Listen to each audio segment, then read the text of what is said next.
જય શ્રી કૃષ્ણ. મારું નામ છે બાબરિયા જય.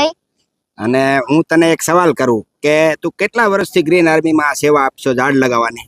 હું 4 કાં તો 5 વર્ષનો હતો ત્યાંથી હું આવું છું અહીં. ઓકે, તો તું જ્યારે ગ્રીન આર્મીમાં આવે સવારે તાર પપ્પા સાથે વહેલો, તો શું શું કામ કરે એની અંદર ગ્રીન આર્મીમાં?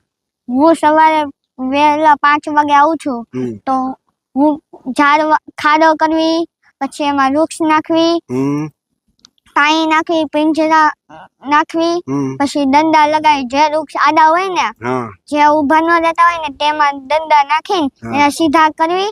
પછી કાં તો પિંજરું ઊભું ન રહેતું હોય તો એમ પથ્થર નાખીને ઊભા રહે. Very good. તો તને અને આ ઝાડ લગાવવાથી શું ખુશી મળે? મને ઝાડ લગાવવાથી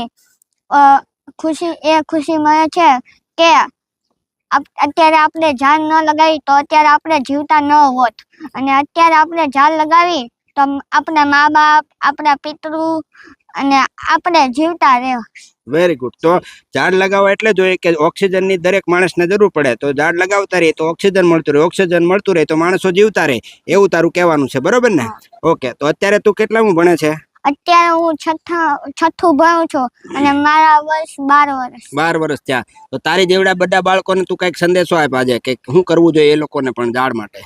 મિત્રો, તમે ઝાડ લગાવો અને